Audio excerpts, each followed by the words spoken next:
5 ans déjà que Nil avait rejoint la congrégation. À son arrivée, elle avait à peine 24 ans. Née en France, elle avait poussé en Seine-Saint-Denis, à l'Étroit, entre un père petit ouvrier sur une chaîne de montage à l'usine Renault et grand turfiste du dimanche qui se voyait millionnaire dans un prochain futur, et une mère aigrie de la vie, caissière chez Carrefour. Bien que n'ayant jamais vécu dans l'île, Nil s'était toujours autoproclamée guadeloupéenne. Enfant, elle harcelait ses parents jusqu'à ce qu'ils lui racontent des choses du pays.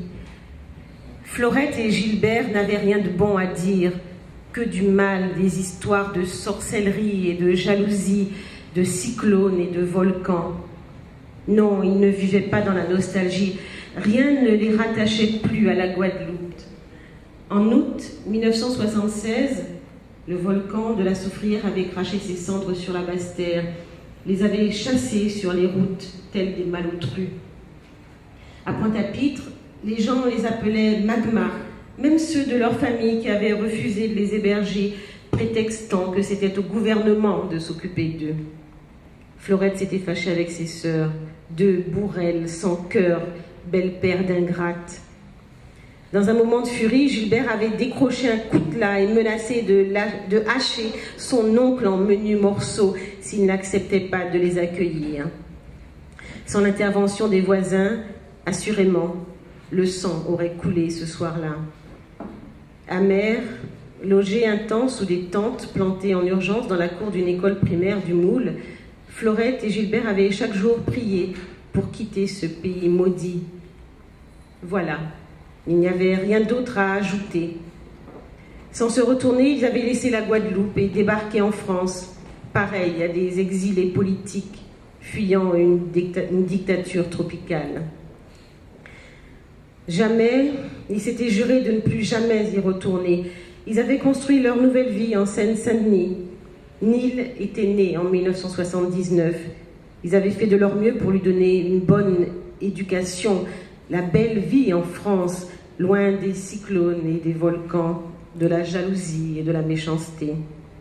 Bien qu'il ait mis en garde contre ces engeances, Nil s'entêta à fréquenter les petits Antillais de la cité, dont les parents bénéficiaient de congés bonifiés. Dans les caves, ils fumaient des joints ensemble, écoutant du raga. Ils se prenaient pour les enfants de Bob Marley, Burning Spear, Gregory Isaacs, vieux roi lion du reggae. Des heures durant, entassés là, à l'abri comme dans un bunker, ils refaisaient le monde, délirant à moitié. Ils inventaient leur demain, les yeux rouges et larmoyants, le cœur rebelle, empli d'une haine qui se nourrissait de tout et de rien. Relents identitaires, jurons ressassés, querelles domestiques, concours de paix, échecs scolaires, guerres télévisées. Ils crachaient volontiers sur la vie misérable que menaient leurs géniteurs. Ils racontaient aussi les vacances dans les îles. Le tableau était paradisiaque, soleil, mer, ciel bleu, sous les tropiques. La vie était douce entre les plages de cocotiers et la forêt de Tarzan. On se procurait de l'herbe facilement, on cueillait des mangos au bord de la route et c'était la fête perpétuelle, la musique dans les rues, les nuits chaudes, le carnaval quotidien. Nil en vint à être obsédée par l'idée d'aller vivre aux Antilles. C'était là-bas qu'elle aurait dû naître. Oui, là-bas qu'elle aurait dû grandir et ses parents étaient de pauvres crétins qui lui avaient offert pour seul horizon la grisaille d'une banlieue sans âme. L'esprit enfumé, elle jurait qu'elle irait retrouver sa famille créole, replanter ses racines au pays de Cocagne.